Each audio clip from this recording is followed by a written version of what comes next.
Greetings, Patrick here, 8 Questions With, and welcome to the show. It's Wednesday. Supposed to be getting some storms later on here, southeastern Michigan. It's overcast. It was a nice day today, but it's been overcast. So they're saying might get some storms later on tonight. Our guest tonight is actress, producer, director Amanda Alch. She'll be here shortly, and looking forward to talking to her. She is based down in Texas, and she is a definitely a multi hyphenate. Definitely could do a lot of things and a lot of things well. So we'll be talking to her about that. She was probably best known, not the only thing I'm sure, but probably the best known for the cult film Bad Kids Go to Hell. But she's done a lot since then, obviously. She does a lot of theater work now. So she works producing plays, directing them. So she is more like behind the camera. Although, obviously by seeing her, you can definitely see that she can be right back in front of the camera and not skip a beat. And she is a very attractive actress, very attractive young lady. And so we're looking forward to talking to Amanda here very shortly. It sort of sucks in the sense that summertime is here, and sometimes we get some really good guests on our show, not just mine but other interview shows as well. And it's interesting. It's interesting that we get some really good guests, and uh, uh, the weather's so nice that everybody's outside enjoying the weather. Hey, Chuck, how are you, sir? All right, glad you're here. Glad you're here. So, here for Amanda. She'll be here shortly. I'm just glad you're here because I was gonna say a lot of times when we do shows like this during the summer, it's everybody's out. Like I'm looking outside and it's still daylight outside. So I mean, I'm thinking to myself, well, everybody's gonna be outside enjoying the weather, and a lot of times they don't come in during the summertime. Yeah, we got a hell of a June, Chuck. Hell of a June. Um, Yesterday we had a comedian, fast rising comedian, Charlie Mack was with us yesterday. I expect that we'll be hearing some great things from him, probably even before the end of the year. Um, I have a feeling he is going places real fast. And he was here yesterday to kick off our June. Amanda's here tonight. Tomorrow night, we'll be joined by two very lovely actresses, Remy Eve and Adrienne Loren from the film Greet Your Demons. Uh, and I'm probably hearing that we're going to probably have a special guest sliding in on that show as well. But we'll be talking to Remy and Adrienne tomorrow, and I'm looking forward to that very much. They're both just utterly terrific in Greet Your Demons. And then Friday we're having one of two watch parties. Our friend Spider Dobrowski, who's a friend of the show, he'll be our special guest on Friday. We will be watching and commenting about Teardrop, uh, which was the first film that Tubi put out. Their first original movie was Teardrop, and Spider will be here, and he's going to bring some guests with him, what I'm understanding. And he wrote the screenplay for the movie. He wrote the screenplay, and he has just wrapped up his second film called The Weeping. It's in post production right now, and he's actually working on another movie that he's producing. So he's very, very busy, and but he's going to come over and hang out and talk to us about Teardrop. And you guys can all come over and check that out because the movie is free on Tubi. So, oh, the doorbell has just rung. You know what that means? That means our guest is here. Whenever the doorbell rings, we don't make them wait. We go get them. So help me welcome in our guest for tonight, Miss Amanda Alch.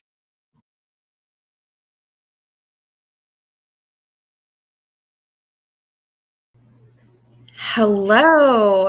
Hello. Am I Hello. in? You are It looks in. like I'm in. I'm, every time, I never like making anybody wait outside. I mean, I know some people say they'll say, just sit here for 5 or 10 minutes. I'll come get you. I'm Yeah. thinking Well, to myself, you're prompt. You're fast. I just don't like the idea of making somebody wait. Sure. It's like, all the way I look at it is, if I get you on a little bit earlier, it means I get to spend more time with you and we can talk a little longer. So it's a That's win-win situation. that's true. Absolutely. Yeah. I mean, it's a win-win for me too, because then I'm in and I'm ready to go. This is awesome. We need to shout out our friend Stephen Chang, a PR guru in training, for hooking us up, introducing us to each other, and helping make this show happen. So he is in the chat, and give a shout out to Stephen for helping me with this one. I appreciate it, sir. Uh, wow, I really am interested in talking with you, Amanda, because you have a really interesting career. Um, I Yeah. think, yeah, I think you have. I think it's interesting. Thank Um, you. some of the fun choices you have made. Um, because right now, I mean, I'm looking at you right here, and I'm going like, oh my lord, she could star just about anything she wants to do. She's absolutely gorgeous. Thank Um, you. and I'm thinking, wow, okay, if this is what she wants, but you have actually stepped behind in front of the camera and are working in live theater and producing and directing live theater. Yeah, but I got accepted into the actor studio in New York City. And I wanted to have a few years where I could kind of just recenter myself. And I got accepted there, and I got accepted actually into the directing program, which was kind of a shock for me, as much as it was for everybody else. I had done some directing, but not a lot. And so they do every year. They take a chance on somebody for the directing program, and so I was the chance student that they took that year for directing. Um, and I just really focused on new work, and on shows that I felt were current. And it was great. And so, I was able to kind of do that. And they allowed the directors to take all of the acting classes. So it was sort of a dual master's program in that sense. And so I've been able to kind of learn really like all facets of an industry that I've been in since I was like tiny. I mean, since I was, 9. Uh, So, yeah. it's cool because for it to be now, had you done any short films before that? Had you- Um, yeah, I've done a few short films, but as an actor, I did my sort of biggest one was for Ridley Scott Associates. It was a short film called Kara, and I did that when I lived in LA. But most of the film that I've done in front of the camera has been obviously features. So yeah. uh, the reason I was asking, because it does seem like, it does seem like almost like a renaissance this year. Honestly, it's almost like a renaissance. I've been seeing a lot of women. We talk about this. Women have only done a certain amount of movies. Like directing a certain amount of movies, certain percentage of studio movies and whatnot. But Yeah. it seems like lately, like maybe the last 6 months or so, 6 or 7 months, a lot of the directors I know that are women directors, they're coming out with movies and shows. I mean, it's almost like a wave a little bit. Like, Yeah, it's definitely a long time coming. I look at I look at like Reese Witherspoon's career. She runs Hello Sunshine, obviously. And her career is absolutely amazing because she had saved all that money, and then she created her own company. And she produces all women-centered work that comes from novels. Yeah. And so I just think that's super inspiring. And she gets to hire, obviously, some of the best talent that there is, which is great. Yeah, And so, the book club was a genius idea. I mean, yeah, the yes. And really, she has her hands in, the best, every single bestseller that features women at the center.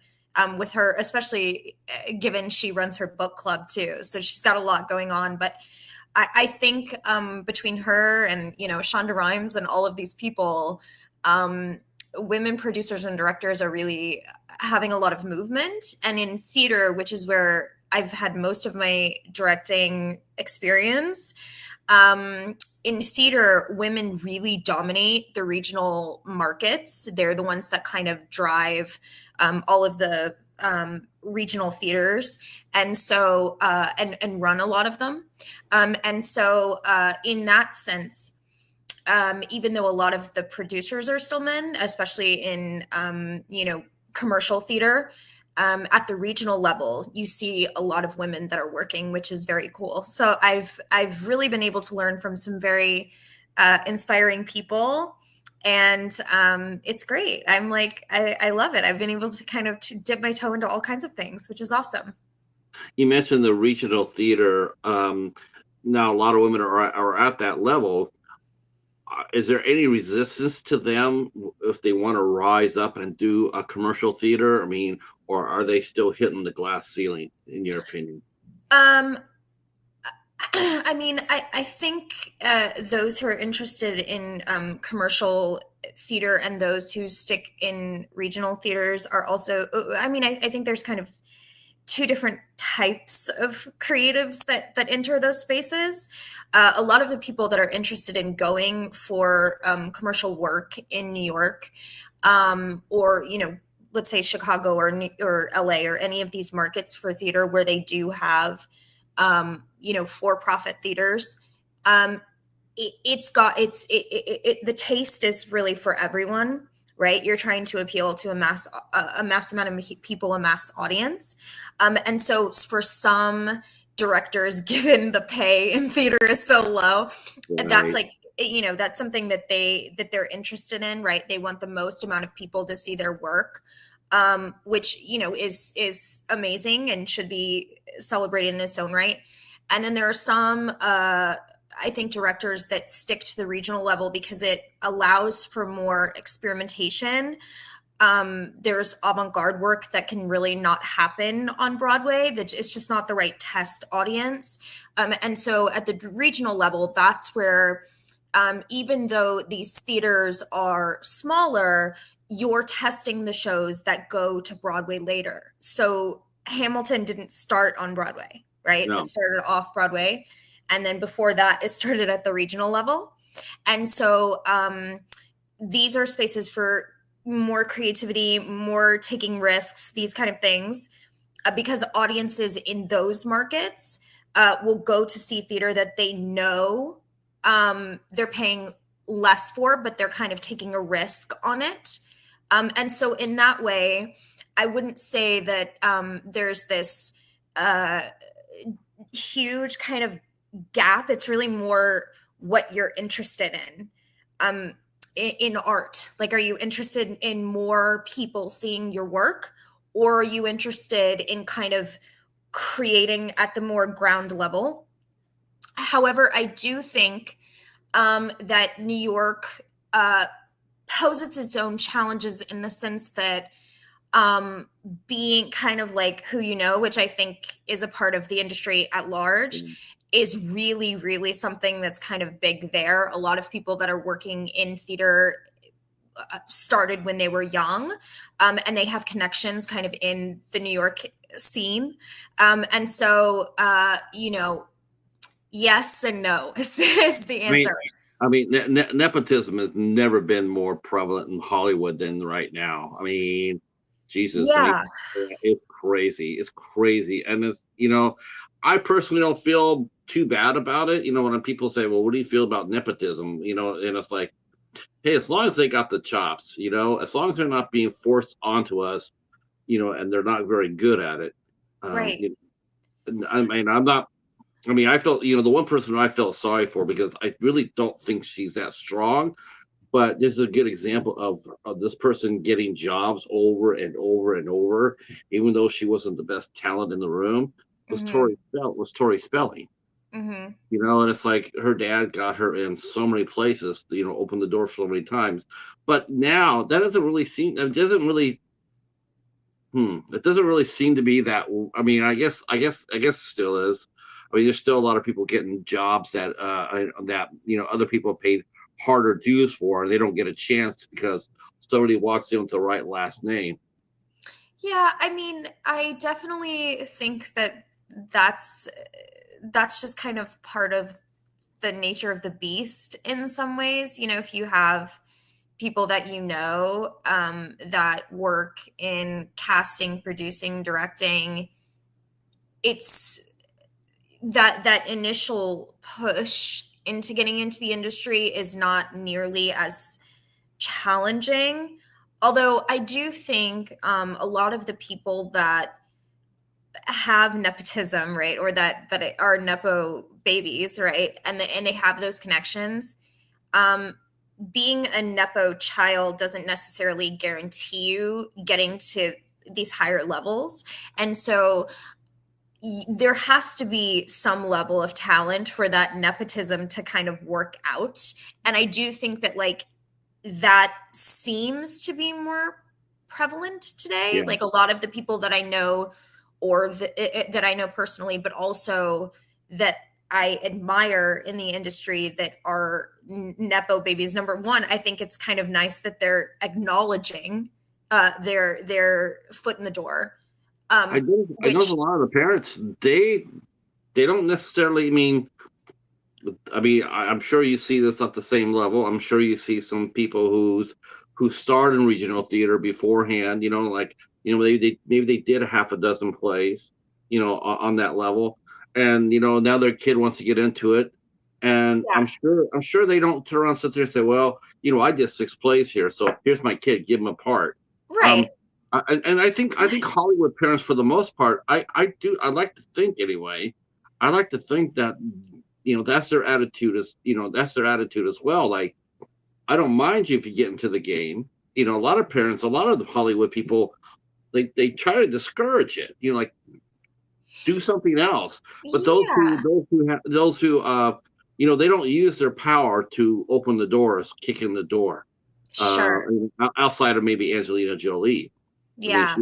she had her 14-year-old kid named as a producer for a Broadway play. That's ridiculous. Yes, there are definitely exceptions to the rule. We saw that with the Lion King. There was a Lion King anniversary that featured a nepo child, and it didn't work out so great for poor Northwest. She got kind of eaten alive. Um, Mhm. but I think by and large, a lot of the nepo kids that I think really make it um, are very deserving. I find, I mean, I look at like Miley. I mean, Miley Cyrus is a nepo child, and she's certainly deserving. Her career is unbelievable, and her voice is worthy of being listened to, right? So there are a lot of people that have that had a push in and a foot in an easier way than other people did, but I think so long as I don't have a problem with that.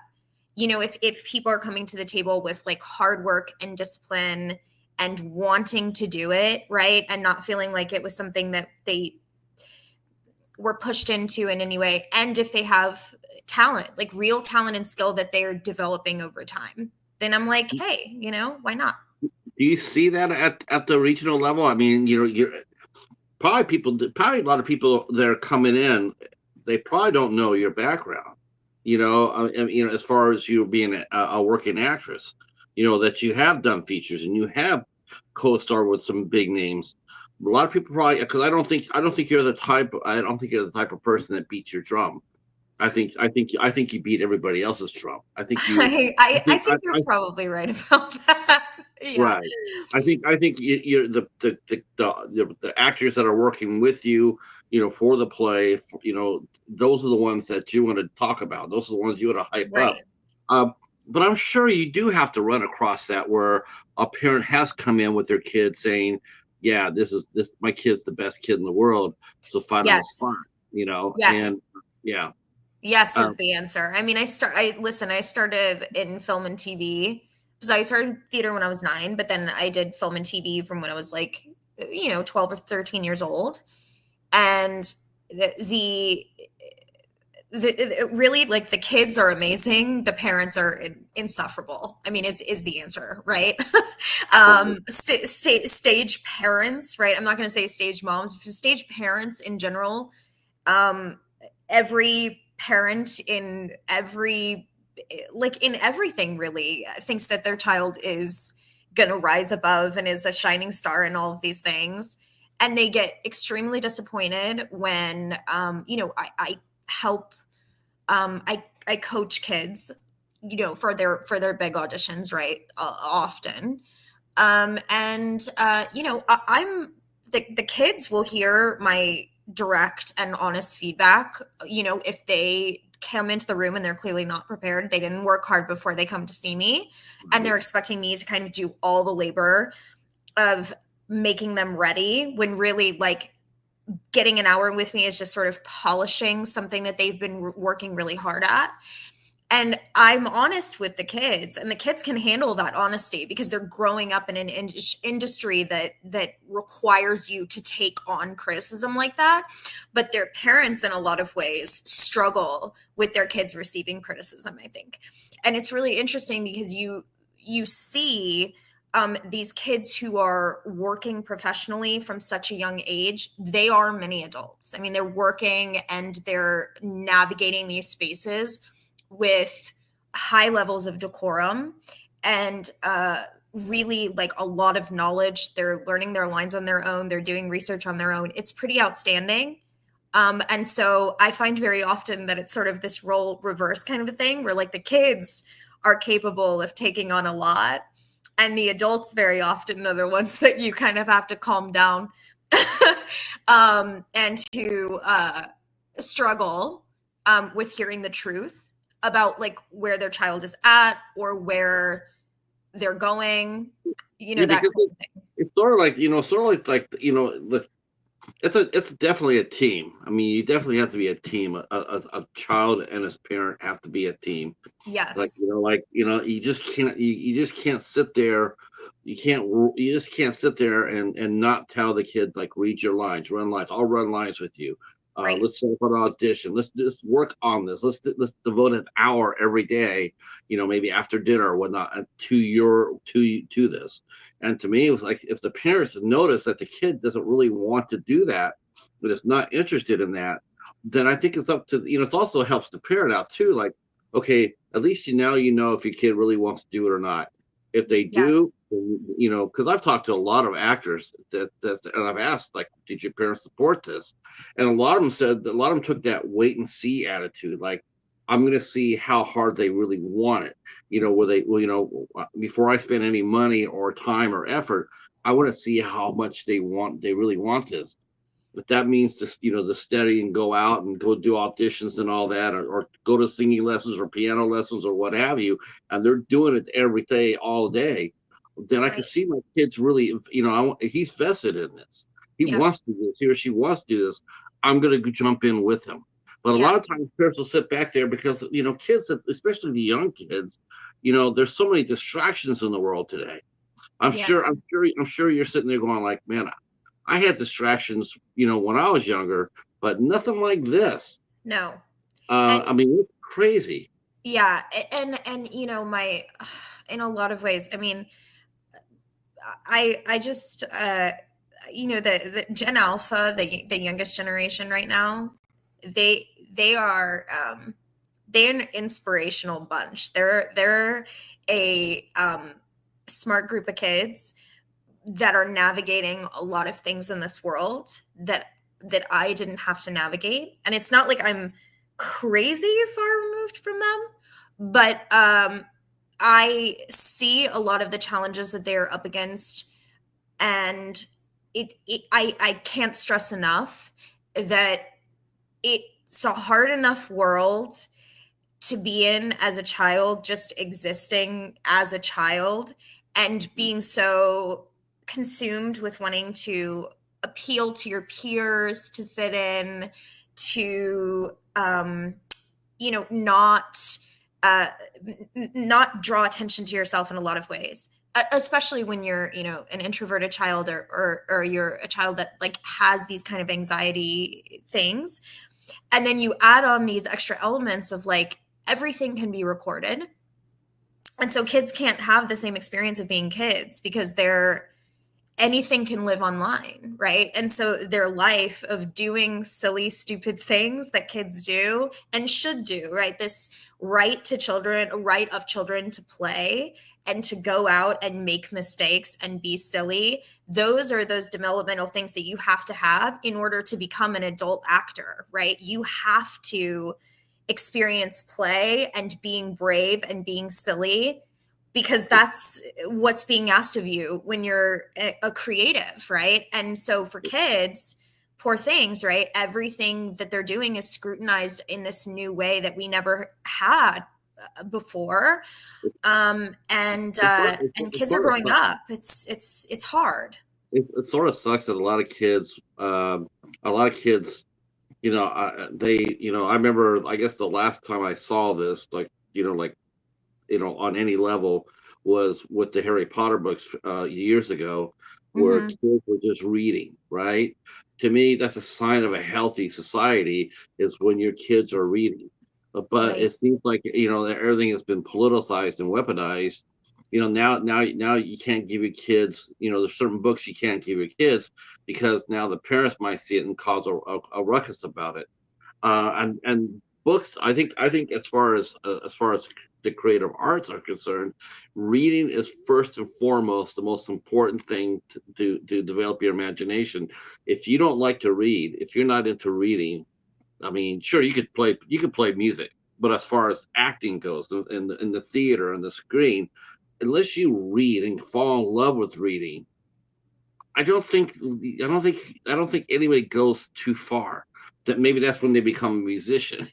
Like, that's when they, I don't, I heard people say where they have a hard time seeing something on the paper. Like, how do I play this role? How do I approach it? Well, Yeah. if you had read some books and developed your imagination, and maybe not so many games or stuff like that, your imagination develops, and your whole world expands. Yeah. Anything is possible to you, Yeah. as that goes. I mean, and I think, you could tell. To me, it's like you could, like, I remember going to school, and I could always tell the kids who were readers, because they always had a book. They're always like this, they're always walking with a book in their face. I think that is a tremendous asset to have. And I think parents really, it's not like what you read is, I guess it is like reading. I guess what I'm trying to say is, I think parents need to encourage their kids to read more. I mean, not just straight boring books, but they need to read all sorts of books. It's like going to the movies, or doing a play. You don't do just one play, one genre. You do multiples, Right. because it expands your experience. Yeah. Same thing with reading. You just can't just read one book and stay there. You got to expand it. Once you I do, then you're ready to come in there, and you're and go to work, and I be ready to act. And the parents have their roles to play in that. Yeah. In fact, Steve has asked me a question here for you. Let's see. He says, he wants to know, do you have a favorite genre that you worked in when you were doing features? What type But of movies did you like, as an actress? What kind of movies did you like to act in? well, I feel like I feel like where I kept getting booked was in comedy, because despite the fact that I kind of, it's funny because I am an avid reader, and I'm very my imagination is so big, and so I can have, in some ways I can come off as like sometimes a little serious, but my inner life is very silly and very goofy. I'm kind of a, kind of a goofy person in a lot of ways. And I march to the beat of my own drummer. And I've kind of always been like that.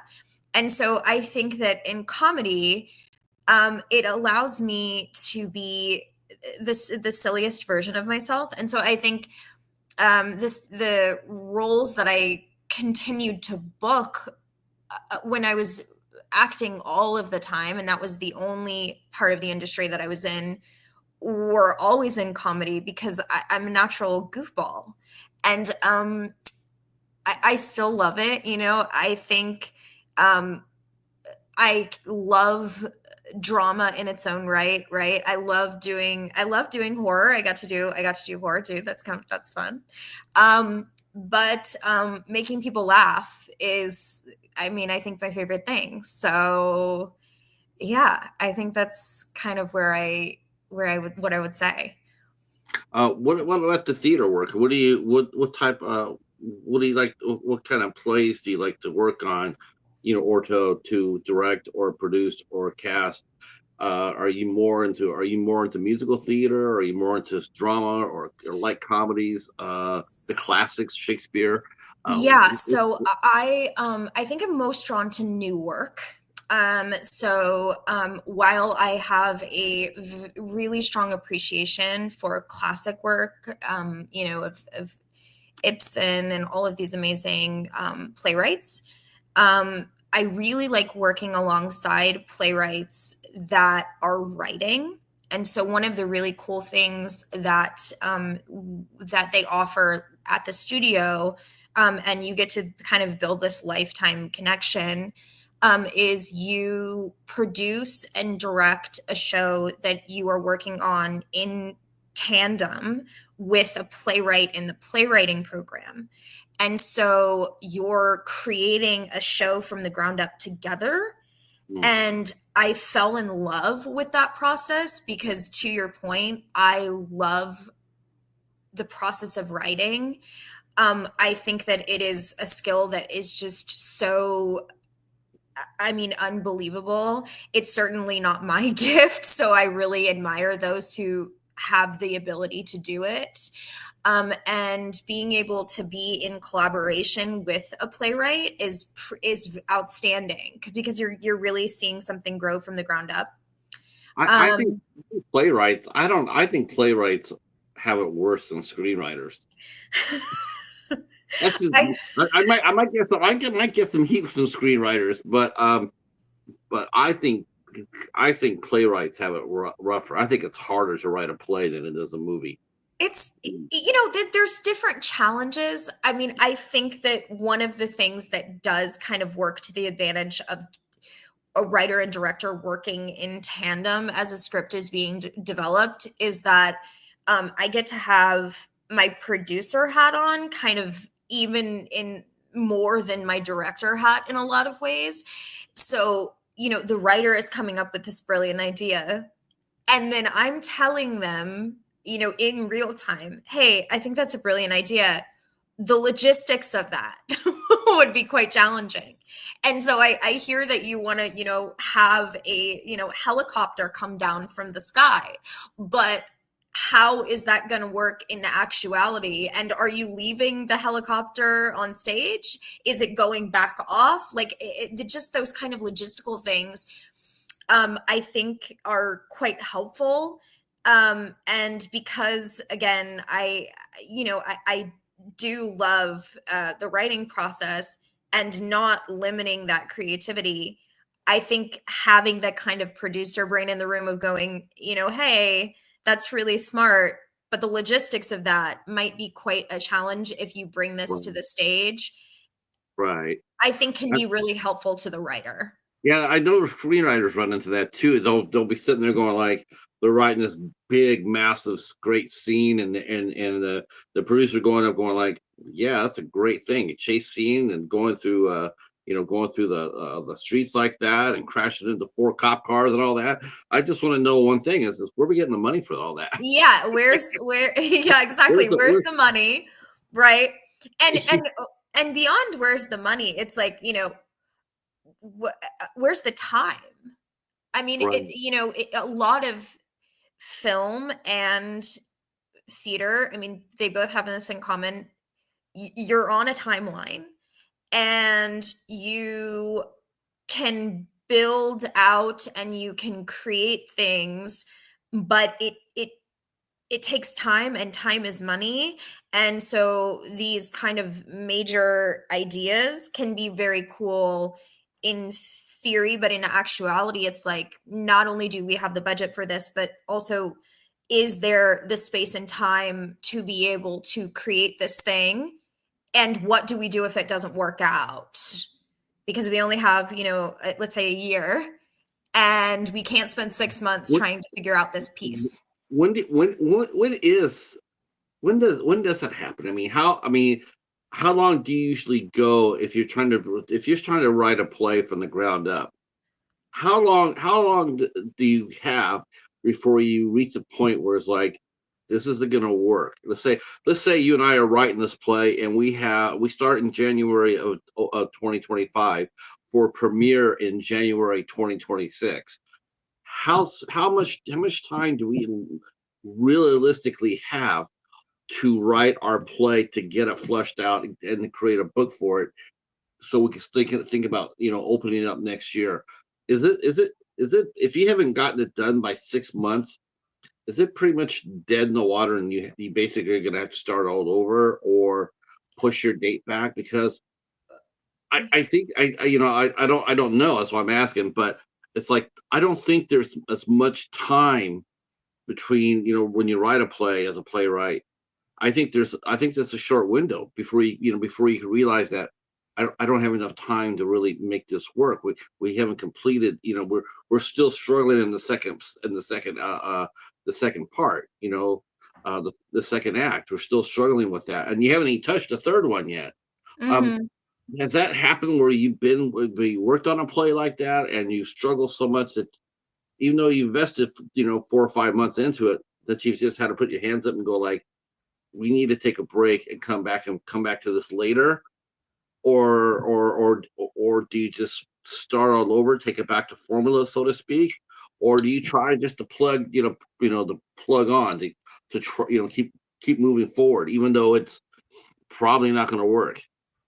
Well, I think that the answer to that is, there may be a deadline, there may not. Because really, people in the theater, from the directing and writing perspective, are not getting paid until there is a show that exists. And so a playwright can write and work on a play forever. I mean, they could work on the same show for years and years and years and years and years, and it be in development for that long. Um, and then eventually the play is ready and it's ready to be produced, and a producer, buys into your story, and then they produce your work. So, in the case of, there's a play called The Laramie Project, and they did Is a it second. different? Yes, Is it's it? called The Laramie Project. It was a documentary theater play, and the same team that worked on that show. That show was kind of like, documentary theater is kind of like its own thing, but the team that worked on that show did a second show that was that where they revisited Laramie. Laramie is a town, and they went back and they wrote a second play, but it was 10 years later when they wrote the second play. And so in theory, they're keeping in communication, kind of keeping with the story for that long.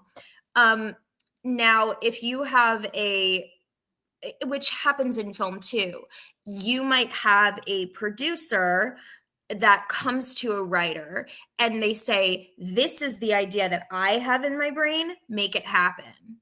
And you have a certain number, you have a certain amount of time to be able to get that film together, that screenplay together. Similarly, we have producers that have ideas and then they come to writers and they say, make this happen, right? Make this idea that I have in my brain happen.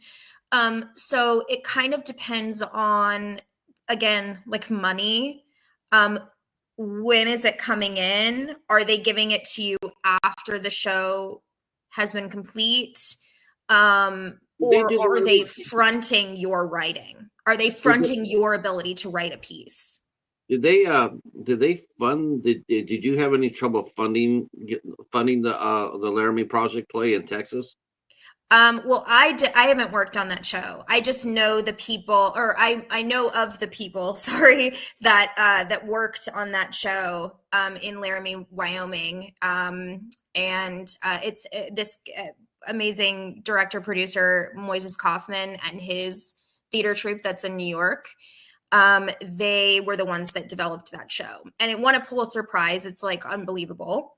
But the point is, the shows can be in development for a very, very long time. They can also be written over a very long time.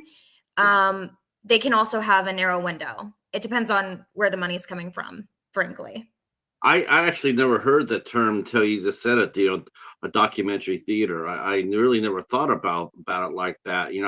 I thought about an adaptation, like, they added, just to let you guys know too, what we're talking about at the Laramie Project. It's based on the murder of Matthew Shepard, who was a 21-year-old gay man who was jumped and beaten by a group of other people. And he was critically wounded and he later died, but he's been like a rallying point, for the gay community. And so, yeah, I wasn't even aware of that term, documentary theater, live theater. I know that's interesting. Yeah, so documentary theater is really interesting. The idea of it is that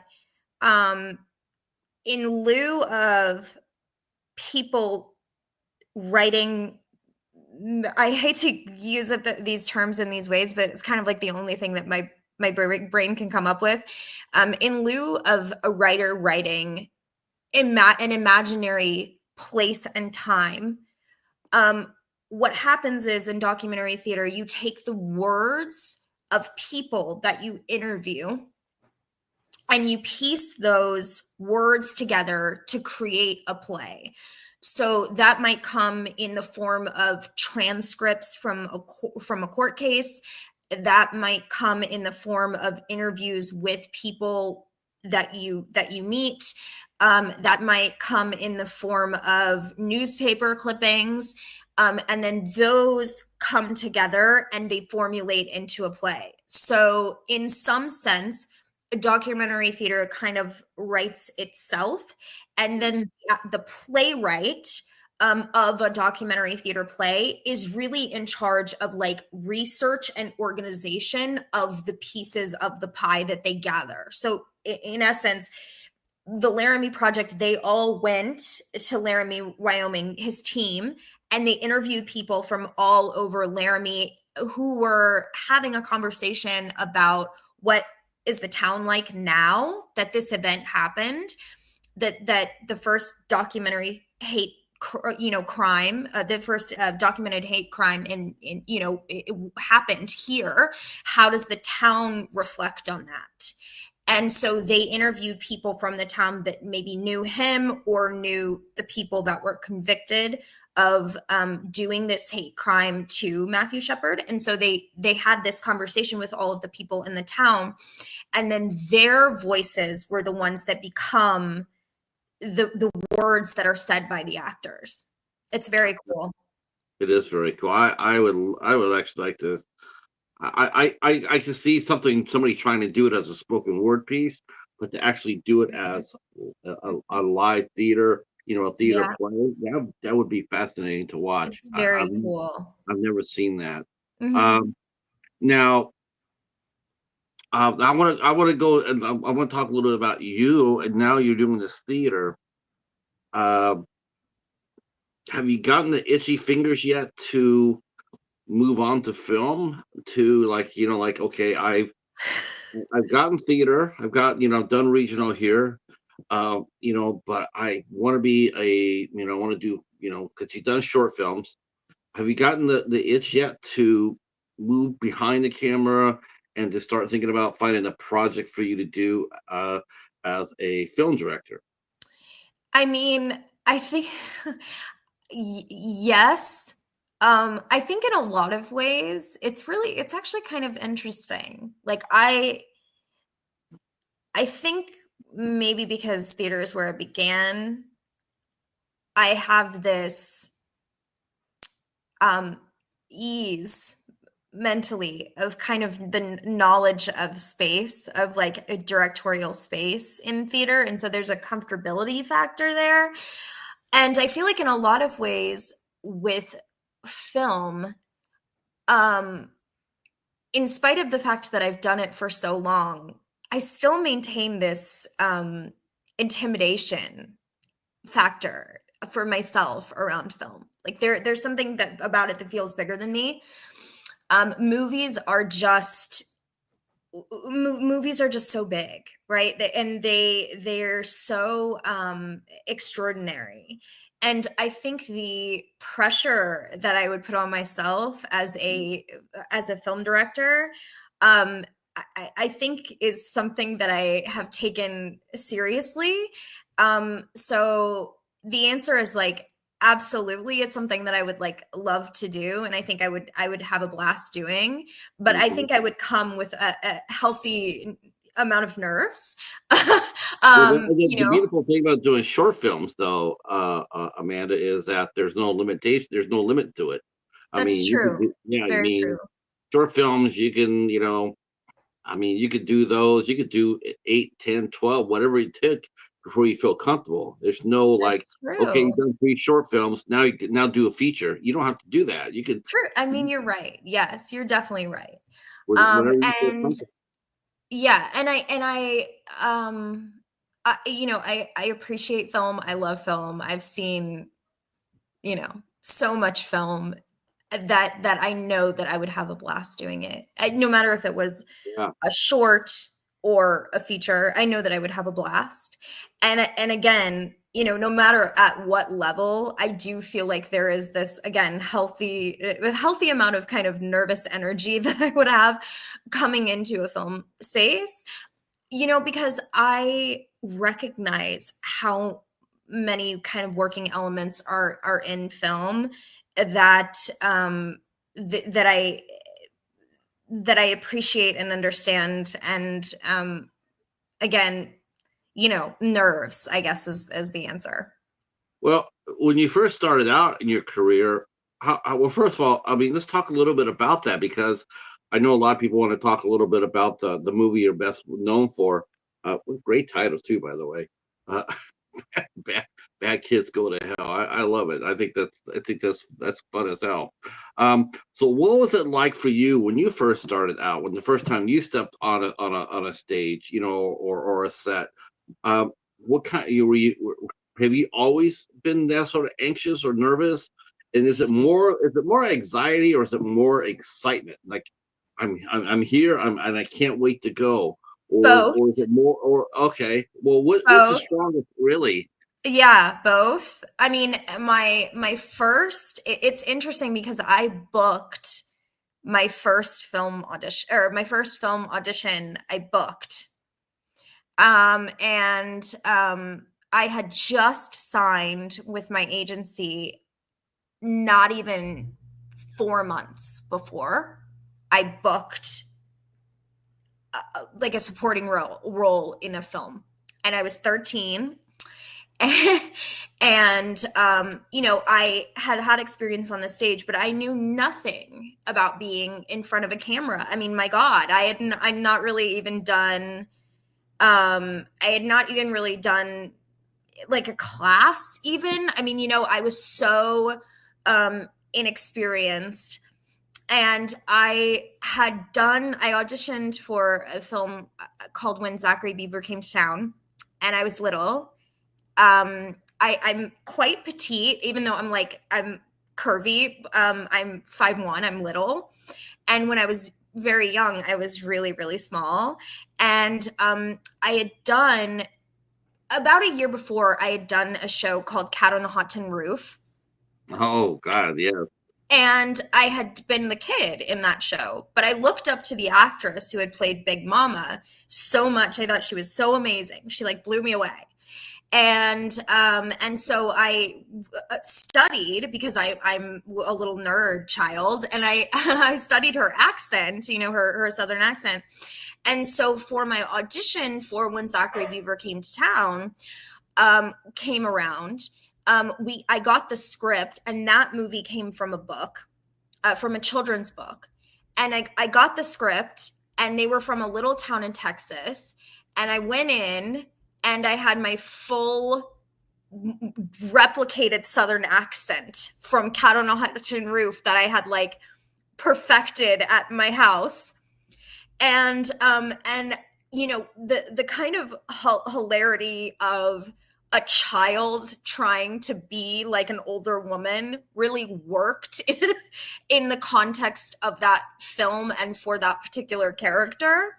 And so when I went on set, I'm with kids even who have been in the industry for a very long time, and specifically in film for a very long time. Yeah, I'm looking at And the casting now. It's like, holy crap, you worked with Jonathan Lipinski. Yeah. And so I went on set with kids that were really experienced. And I was, again, like so nervous. But I think that that nervous energy it's really, part of that is just adrenaline, right? It's your body kind of prepping you for getting ready to go.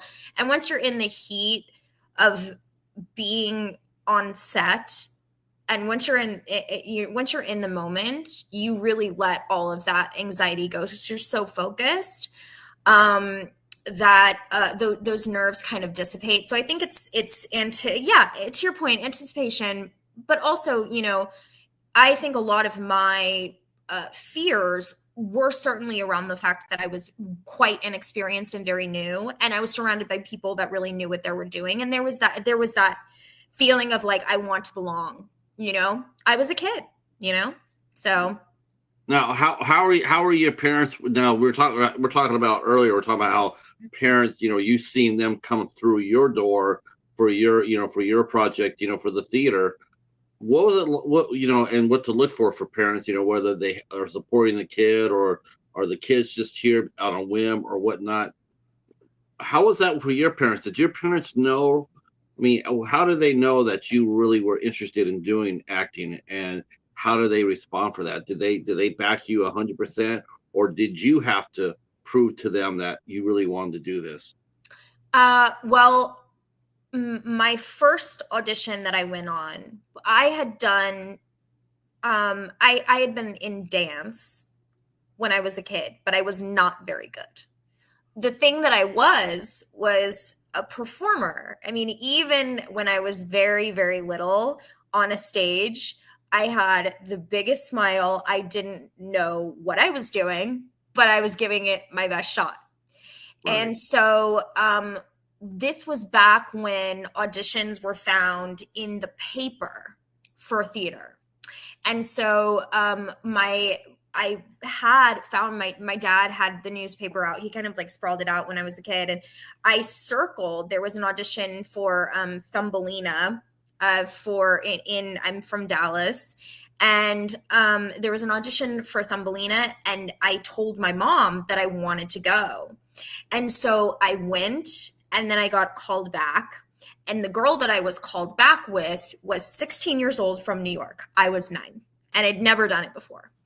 And the director of that show called my mom and said, I really think that she has natural instincts, and I really think that you should give her the ability to kind of follow through on this. And so I did. I started doing show after show after show in Dallas and really threw myself in. And it was the first thing that I felt really comfortable with, that I was sort of good at. And that's really, I think, always kids want that, right? I mean, adults want that too, finding something that you're good at. And so when I got a little bit older, my dad had actually had a friend from college, like talk about like nepotism. My dad had a friend from college who was a agent at Campbell, which is an agency in Dallas. He had called and been like, hey, my daughter's like auditioning, like, can she come in just for an interview, basically? And I went in for an interview and they signed me. And so I started auditioning right away, and started doing commercials. And then I did my first film, and then I did my second film, and so on and so on. So yeah, it's, how do you get here? I mean, a series of the butterfly effect. You have one thing happen and another thing happened, and hopefully it works out. Now so you were actually 9 when you did Zachary, right? No, I was 13 when I did when Zachary came to town. Did you know anybody? I mean, by 13, did you know anybody who you were acting with? I mean, No. I'm looking at like, you had Eric Stoltz on there, you had Jane Krakowski. No. Did you know any of those people at all? What they represented? I knew Jane Krakowski by name, but I didn't know her obviously by person. I mean, similarly, I can't remember. I had heard about a couple of the kid actors, like, just kind of heard about them, but I didn't know them in any way. So all of the people that I met on set, it was the first time meeting all of them. Now, were you nervous then? I mean, because I'm sure that's something you still could recall. Were you nervous then, or I mean, how did you guys, like, if you had a 13-year-old daughter on their first set? I mean, now we've already, like, how or not even your daughter, but just a 13-year-old kid that has what they want, they know what they want to do, but they're still having a serious case of jitters. How do you calm them down for live theater? Because it's different from film. In film, you can, to me, theater's like, man, you gotta get rid of that. You really can't take that because everybody's seeing it. You're basically without a safety net. Whereas film, how do you calm down somebody who's really nervous at that stage? There's a reason why public speaking is a skill. I mean, it is the answer that I would give back to that. It's really just practice. It's putting yourself out there over and over and over again, and having the moments of failure. This is the same as film too, right? It's having the moments of failure where you have all of these eyes on you, and the line is just like not happening in your brain, and you're quick on your feet and you have to adapt, right? On a stage, you don't have that safety net. Hopefully, you hope that you're on stage with a collaborative team that can fill in the gaps for where mistakes happen, because things are live and mistakes happen. People forget where they're supposed to go. They forget what they're supposed to say, especially kids. I mean, they might go the wrong way on a stage, and then they're like, why am I here? The best thing that you can do, I hate to say that you could ever be relaxed for either film or theater or TV. Okay. The adrenaline that is there is always going to be there, always. And there are strategies for actors that you have to be able to really combat that energy. But the heart flutter sensation of like, oh my God, I'm about to do this thing. Even the pros have that feeling. I mean, yes, you get better at the comfortability level aspect, but everybody's first day on set comes with this excitement, and you have to kind of have strategies to be able to tone that down. Working with breath, if you need to find a yoga mat and just kind of find your zen that way, if you need to just sit in a corner with your script alone and really tune out noise. I know for me, when I have a script in my hand, I feel very safe because I love text.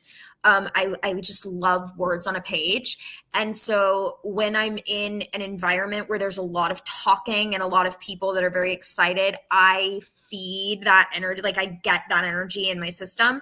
So I need to get away. I need to look at the thing that I know, and I need to like kind of quiet my mind as best I can. And then you just throw yourself out there and hope for the best. Right.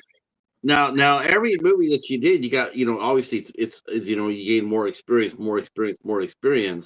So let's talk about, because I was asked about this, but let's talk a little bit about the movie that you're probably best known for, Bad Kids Go to Hell, because you said you love comedy, but you've done horror. And what was that like? As far as that movie coming out. Not only did it put you on the map, but is now considered a cult favorite, a cult classic. A lot of people love that movie. They loved all the cast members in it. I mean, it's like people talk about it, a lot, and your performance in it. What's it like? What's it like knowing that you made a movie like that? And do a lot of people have any of your students recognized you from any of your previous work, or they just see you as Miss Alch, the Thank director? God, no. Thank God, no. And no, I mean, you said it earlier, and I'm going to say it again. I mean, when I say that I have a very clear distance between the multifacets of my life, I really mean that. I don't tell my kids about anything that I've done. And it's not because I have any kind of shame. It's because like some things that I've done on camera, kids have to be at the right age to be able to see. Let's just be honest. So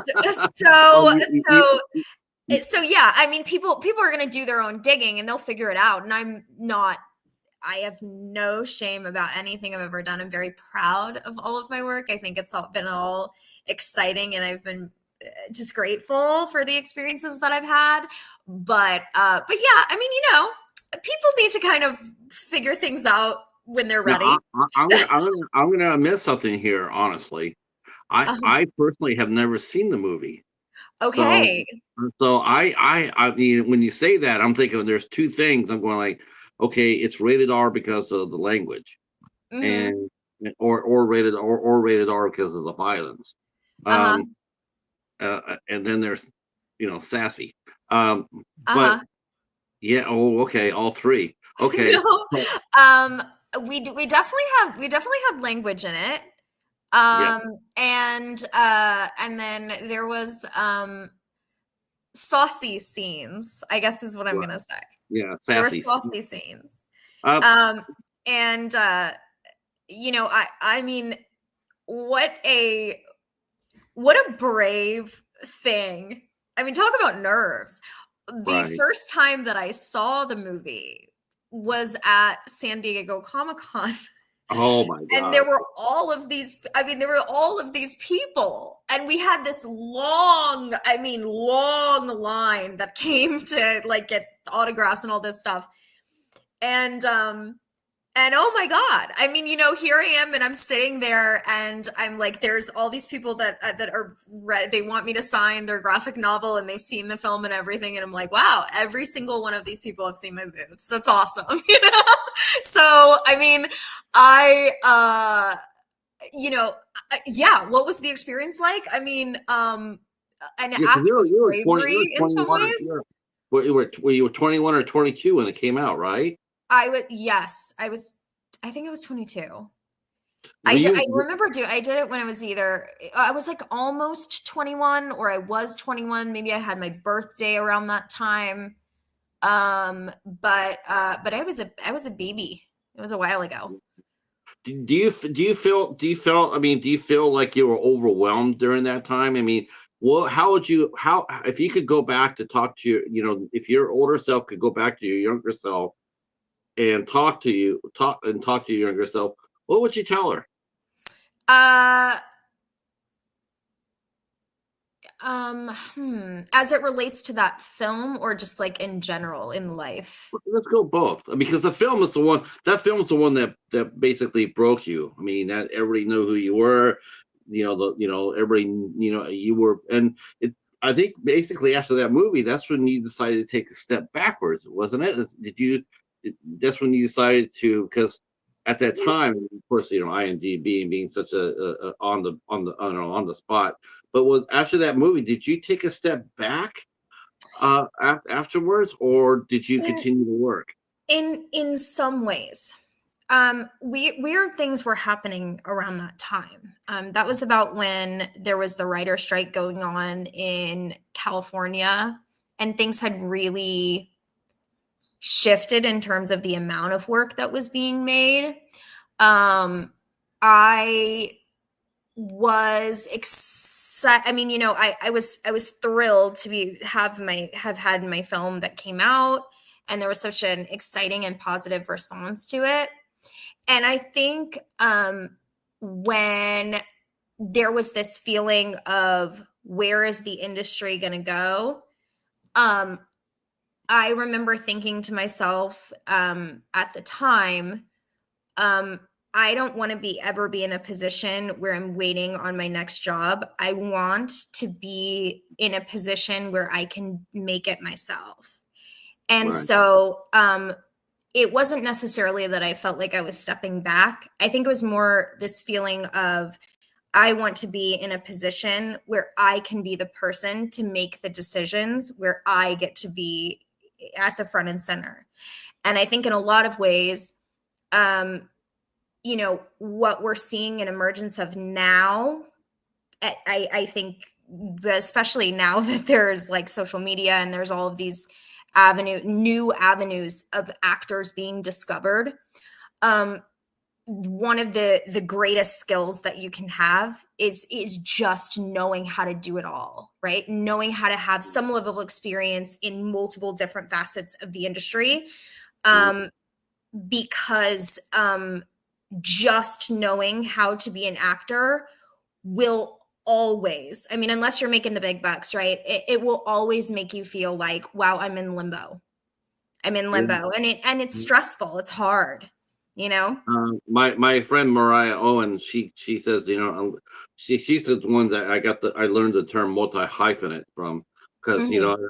and I'm thinking that's a really good term to use. Yeah. And I'm thinking too, at the same time, I'm thinking of all the actresses that I know are actors who have had some early success. Someone like a Jodie Foster or Natalie Portman, or and what they've done is they have taken that break and they've gone to school. They went to college. I think Jodie Foster went to Brown. That I can think of, and there's other actors that have gone to school. They took in that break and they've gone to, because I think because of the same reason you said. Yes, I'm well known today, but that does not guarantee me that tomorrow. Right. It never does. But what happens is might not work today, but with this degree in my hand, I'm going to work tomorrow for sure. Yeah, and Um, I think I would go even further to say that like I just am such a big proponent of education. Um, I I got to be in the company. I mean, the studio is an honor to be a part of, right? And I am in the company of some unbelievable talent. We had Bradley Cooper that graduated from my MFA program, and the first day that I walked in, I met Ellen Burstyn, which was unbelievable. I was in the room when we did interviews with Al Pacino. And so this is like the epicenter. The actor studio is really the epicenter of artists learning about art, in this world. I mean, it's an unbelievable privilege to be in the company of these kind of people. And so for me, that level of training pushed me in a way that I was here, right? And I needed the extra to be able to do the things that I want to do in my future, specifically as an actor. I think it's important to kind of note that I have a real baby face. And so I was in this kind of weird spot, especially at 21, where I was still kind of auditioning for high schoolers, which, I mean, that's like Bad Kids. But Bad Kids, I mean, the kind of interesting thing about that was that I hit this sweet spot of having this baby face, looking young, but looking womanly at the same time in terms of my figure. So it kind of worked for that particular role. But when I was auditioning, one of the challenges that I had is that I looked really young for my own age group. And then I was a little bit too old for the other age group. There's kind of these like markets that you have of roles that fit into each category. And so the things that I want to do, okay, the things that are, the really juicy, meaty things are for women that are really trained and that are in their 30s. And so I was like, back then, yeah. I mean, now you're one of those women today. And I was like, I want to be ready for that. I want to be ready for that moment. I want to be ready mentally. I want to be ready in terms of training. I want to feel as assured as I possibly can be, and to have the kind of maturity to like continue this career into my late life, Right. Yeah. I could definitely see that. I mean, I hope that, I mean, it's sort of like we're talking about directing and being behind the camera, but I got to be honest with you. I'm sort of sitting here just talking to you. I'm sort of thinking, I hope that she gets back in front, because it would be nice seeing you back in front of the camera again. I think you would do very well. I think people would welcome you back. It's certainly my home. It's the great, I always say that like being an actor, right? It's the great love of my life, I mean, people come and go, but like the joy of acting is the first love that I ever had, and will always be there, right? Will always be my greatest love, right? And will always be the thing that I think, when people really kind of push me hard enough and they say, hey, what if you had to choose, because I really do have love for a lot of these different avenues, right? I have a love of teaching. I have a love of directing. I have a love of producing. I do. But, if there was this kind of like, here's the thing, you can only pick one. I started as an actor and I will end my life as an actor is the honest to God truth. But I do like the acting tree though. I Yeah. like that part of it too for you. Like you could tell me about your teachers. You could probably tell me about 5 or 6 of your teachers, the people that influenced you and that helped you when you were starting out. Yeah. And now all those kids are here in Texas with you, and they're going to come back around, and they're going to sit there and say, well, where did you get your training from? How did you handle that role? Well, my acting teacher, my teacher or director was Amanda Alch. And it's like, well, well, she did you right, because you're doing great, It's so dang cool. And I do have to say that part of the reason why I'm so drawn, I think, to really giving back specifically to kids is because I started as a kid. And there are a whole heck ton of things that I wish somebody had been really honest with me about when I was a kid and grew up in an industry that is really tough for kids. you know, there's things that I wish I could have been a lot more maybe prepared for, or had some better, let's say, boundary setting around when I was young. And so being able to be a person who can prepare kids for an industry that is really tough is an honor for me. And I do feel like we need more people in these positions who understand, who've been there, right? Who, like, it's so much more rich of an experience for me to help kids who are child stars and big kids on the screen, because I know what they're experiencing. Did you have to face that when you were? Did you have to face that yourself? The casting couch. I mean, did you face that when you were starting out? I mean, I had some really tough experiences when I moved to LA. I moved to California at 17. Oh wow. And yeah, and I had gotten my GED. I graduated high school early so that I could go to California. And I was really hitting it hard and doing super well. But you know, when you're young, there are things that unfortunately are very common for Yeah. minors.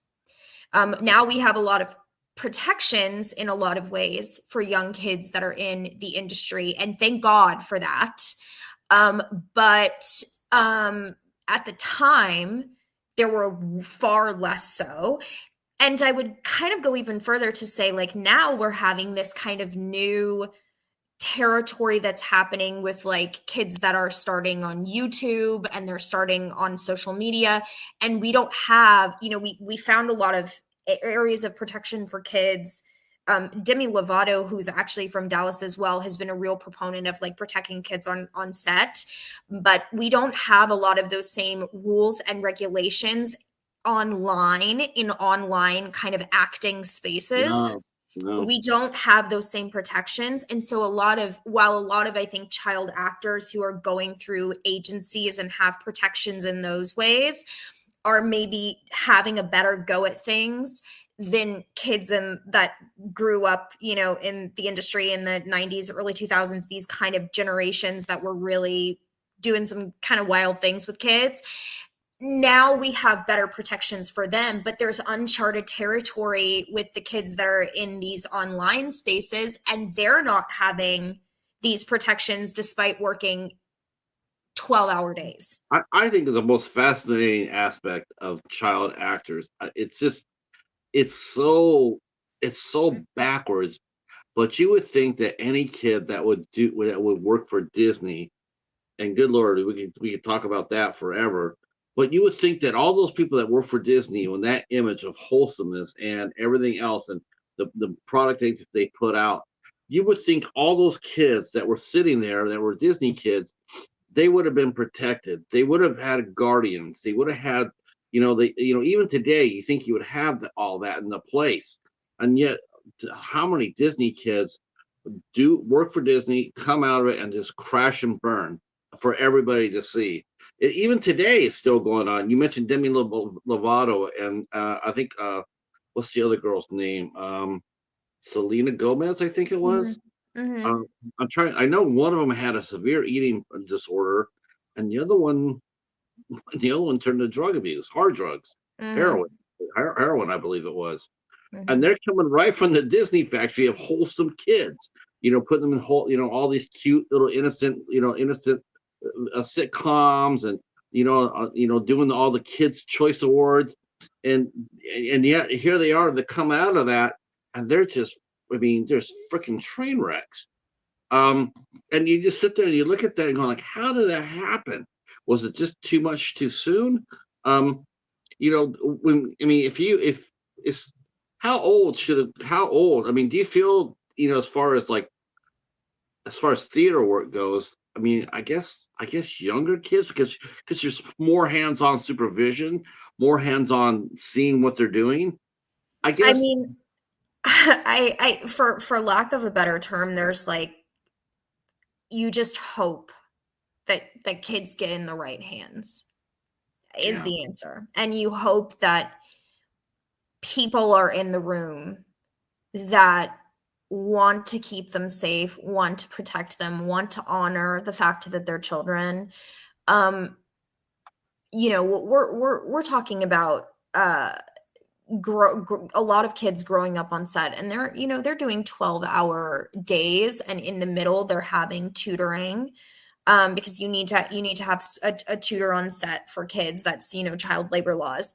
And so you're talking about long days with very little break time. And I would never condemn a person coming out of being a child star or being a child actor and having a lot of success and then becoming something new, or perhaps falling down some sort of rabbit hole that is dangerous for them in a lot of ways. Because I think when you have an immense amount of, let's say, pressure for at least, for girls, right? Pressure to be thin, pressure to be pretty, pressure to be liked, and for boys having their own challenges as well. But you're growing up in an industry that their eyes are on you every day, all day, and you're working all of the time, and there's no ability to kind of like figure yourself out. So a lot of the very natural and normal things that kids and teens experience as they're aging, you can't have with that amount of pressure. And so no wonder, they get out of that pressure cooker environment, and all they want is to experience life in whatever way, and to get tattoos and to party it up. I mean, because you've been in this high rigidity, high pressure, highly anxious environment that requires a lot of you. I mean, you're talking about kids, especially for television, you're talking about kids who are memorizing scripts every single day. I mean, they're waking up and getting new text, it's being handed to them on set. And in addition, they're having to navigate school and graduation. They're having to navigate all of these adults who are asking them to do press things, right? So even their weekends are not really their weekends. They're going and they're doing press tours. They're going out, they're doing photo shoots, all these kind of things. You're talking about a 7-day work week for a child that goes on for years and years and years. And then we have these questions around what happened to them? They just went bad. Do you think it's because we don't? To me, I think the lack of support, it's almost like maybe like squeezing a lemon. You squeeze a lemon, then it's done, and then you throw it away and bring in the next kid. But to me, it's like I would think that it's in your best interest because it's never a good look. If you go back there and you look at all the Disney kids that have crashed and burned, it's not a good look. Well, now we have there's the documentary that came out, I think the Dark Side of Nick, about all of the Nickelodeon kids that had a lot of experiences on set and talked about those, and reflected on their time, right? And it's complex, okay? Because on the one hand, you're being given the world, right? You're being given these privileges and this excitement and this life that every other kid would dream to have a little taste of. And so you have that. But on the other hand, with it comes a lot of asking children to be adults. Yeah. And so it's like anything else. If you give something really, really, really good to somebody, the opposite is also true, right? The good and the bad are of equal, I think, weight. So. That makes sense. Let me go check let me check. Frog wants to know if you can have your autograph. Yeah. How would people do that? Um, and I want to talk a little bit about Mothertree a little bit too. But how if someone wanted to get your autograph, how's the best way for them to do it? Ooh, great question. I suppose they could go through my website my website is being like rebuilt right now, but you could also probably just email me and then I could send it to you. It's alchamanda@gmail.com, and then I'll just get your address and I'll send it your way. It's Amanda Alch, Gmail. Alchamanda@gmail.com. Yeah. Okay. Yeah. Okay. Let's see. Let's see. Let's see. Steven said, definitely shout out if because you guys are both in Texas. Let's see. Let's see. Steven says, I'm a networker and promoter. I can ask Amanda if Patrick forgets. I don't forget. See, a lot of people will say I network connect. That's true. See, Frog says we need to hook up sometime. Uh, if I'm making a comeback in YouTube again soon, great. I mean, I'm looking forward to you and Betty again tearing it up. Frog, you and Betty J are definitely missed. Jennifer's still with us. She's a novelist. Oh, See, so wonderful. yeah, she writes some very interesting. She writes some very interesting books. Let's see. And Steven says he can try and get Augie. And Augie's been on the show before when Augie had her baby. Isn't she just as cool as can be? I tell this every time that we bring up Augie. She came and did the show when she was like 9 months pregnant, and she was so ready to. I was terrified. I was like, I was sitting there going like, listen, if that water breaks while we're talking, just go. Don't Yeah. even just go. I mean, I asked her, I said, should we postpone this to after you had your Oh no, I'm good to go. I mean, she's like stretched out. She's tiny. She's tiny. She is a little bit. She's teeny. She's teeny, but she's as cool as a cat can be. I mean, she's just she's very California. She's just awesome. Meeting her, she just had such a like interesting, unique, wonderful kind of brain perspective that I just appreciated so much. She's just a cool lady is the best way I can describe her. I enjoy talking to her. I've been thinking about reaching out to her and saying, come hang out with us again. I know she's been pretty busy, but I would love to have another talk with her because you're right. She's very, very cool. So talk to us a little bit for our last subject before I let you go tonight. But talk to us about Mothertree. What is Mothertree? Well, I actually just finished it. It was a very avant-garde piece, even for me, where we had a conversation through theater about our connection, like as human beings, to our environment, and how we experience environment through, like, how are we conversing, how are we communicating with the things around us, right? Are we experiencing our world beyond a desk? Do we understand that trees have a language? Do we understand that nature has a language and that we are part of it? And so it was a theater piece where two humans fell into a fairy world where they got to meet a bunch of fairies and a bunch of trees, and they got to kind of discover what it means to be a human being in nature when you strip away every single thing that we're sort of familiar with. It was certainly a unique play. It was a play that was developed again kind of from the ground up, right? I was a part of that process, which was very cool.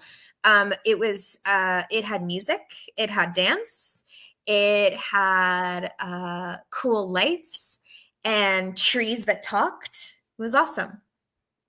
I got frozen here. Let me see if I can bring you back here. I got frozen. Okay, here we go. All right. Am I back? I don't know. Oh, yes, you're Okay, I'm back. back. Yay. Yeah, I got frozen there. We're like, oh no, hey. Uh, uh, uh, so that sounds now. Did you write the play? Did you write this? I did not write the play. We had a playwright, and I helped. I was on the directing team for the show. Yeah. Wow. Yeah. So it just closed then. How did it go? In your opinion, is it something that people will be able to come by It and was very cool. Yeah, I mean, we got to develop new music, which sure. was amazing. We worked on it at the Vortex, which is a theater in Austin that does a lot of new work, and it's a lot of avant-garde work. It's a lot of interesting things that they do over there. And the journey of development with it was something that I've never done before, in that kind of way, because it had we had a lot of elements in the show that I had never really seen done from the beginnings before. Like, I had never created a musical from the ground up before, and certainly not a musical with folk music, which was like very interesting. And we had, interesting instruments. We had a live band during the show, which was very cool. We the stage kind of lit up with sparkles and lights all over the place, to symbolize the fairies that were in the show. So it was magical, whimsical, magical, all of the things. It was very, very fun to do.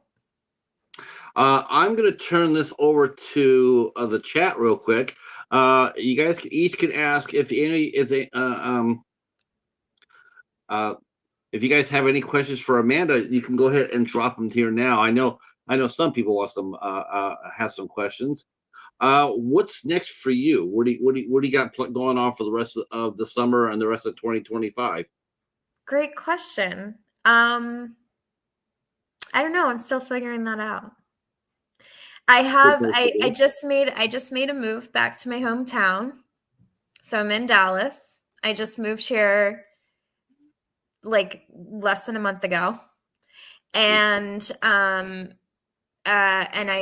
back. I signed with an agency Oh, about um uh 4 months ago, maybe. okay. So that's very cool. And I'm ready to kind of see where my new city and my new adventures take me. Like I said, I think that won't be very hard. I mean, you should easily pick up work. Um, you know, I definitely see that. I mean, I know you've done some horror before, but I'm thinking more like, I mean, no limitations at all, of course. But I see you doing something like on Lifetime or my favorite, Hallmark. Uh, Oh my goodness. Well, I did, I auditioned for a Lifetime film that I got called back for, but it was like when I was maybe I was like 17, so that was a long time ago. Um, but those are fun. That would be so oh fun. my I God, would totally, absolutely.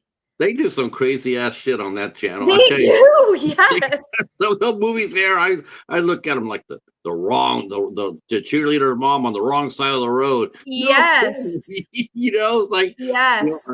uh, mom spurned. Who's You the know, killer? yeah, Is it moms are your always is the it your killer. uncle? Yeah, it's always gonna be the mom who's done it. Right. Who do you think did it? The mom. It's always gonna Yeah. be the mom on Lifetime. Yep. Um, let's see. Steven says I can see Amanda being one of the people. Everything is big in Texas. Yeah, it's you must be very excited to get your feet back into the water. Yeah. And we definitely need to have you come back when you land that first job. Thank The you. movie you do or what? God, there's so much work out there. I Um, know. it's sort of exciting at the same time. You go back up there, and there's a lot of work and a lot of people, out there. And I think, it's really funny, but I really sense that they're not going to LA, they're leaving LA. LA's LA's tough. I'll just Yeah, say that. LA's tough. It's a yeah. bear. It's absolutely insane when people say I'm trying to get to LA. It's like, where are you gonna live at? How It's are you gonna support yourself? it's a bear. It's Yeah. tough. I You mean, know, and it's especially when there's so much work in so many cities that are outside of LA, and you can mhm, be more of a big fish in a small pond. In LA, you're a small fish in a big pond. That's just the reality of it. right. Even Uh, today, so yeah, I mean, there's so much shooting. I mean, there's shooting that's going on in Atlanta. There's shooting on that's going on in Texas. There's shooting that's going on in Louisiana has yeah, stuff that goes on. Um, so Iowa, yeah, Iowa, Iowa, Ohio and Iowa are Wisconsin. Like, crazy. yeah, it's really, in fact, in my state, Michigan, they're trying to get the tax incentives back in play so people can come up here and film again, and they're really pushing hard for it. Yep, And so, we had it for like a year when yep, Jennifer Granholm was our governor. But then once she left, then they all went away. So they're trying to get it back. They're trying to get it back. yep. Uh, all right, we have hit our mark as far as the show goes. I definitely want to thank Amanda for coming out and hanging out with us and Thank talking you all so things. much. This was I, awesome. Thank you for your I hope you. time. This was so Oh, great. thank you And for to your everybody time. that asked questions, this was a blast. I want to thank our chat who came out here and crushed it today. I really do appreciate it so much. We'll be back tomorrow. That's right. June is nuts. You guys gonna get tired of seeing my face in June. I'm telling you. But tomorrow night we will be meeting the two leading ladies of Greet Your Demons, Meet Your Demons, and that would be Adrienne Loren and Remy Eve. They will be here tomorrow night at 8 o'clock, along as with our special guest Joe Leone will probably be coming in here, and so we'll be talking once again all about Greet Your Demons. And then Friday, we're doing our first watch along of the month. Screen directors and film directors Spider Dabrowski will be here with us on Friday, and we'll be watching the movie that he wrote, and it is the first movie that Tubi has commissioned, and that is Teardrop, and that will be at 8 o'clock. You should drop by if you don't have it, if you're not busy. Yeah, Yeah. absolutely. There's so Yeah. much going on. I'm like Uh, listening to all of your shows that you're going to be doing. I'm like, this is pretty I cool. might, You I got might, some I great might people. if we can find a copy, a streaming copy of Bad Kids Go to Hell, I'll have you come out and hang out with us, and we'll do a watch party together, and you can talk about it. Hey, that would be so fun. That And sounds great. Have Augie come on too. Then we I have we to will both of us go. we will definitely make that happen. We'll find out if we can find a streaming service that can do it for free, and then we'll see about, like I said, we'll contact you and contact Augie, and see if you guys want to come out and hang out. Love it. That would be fun. That's going to happen before the end of the summer. All right, to the chat, thank you so much for your support. I wouldn't be here without you. Amanda, stay right where you're at for just 2 more minutes. And to everybody else, we'll say good night, and we'll see you tomorrow night. Peace.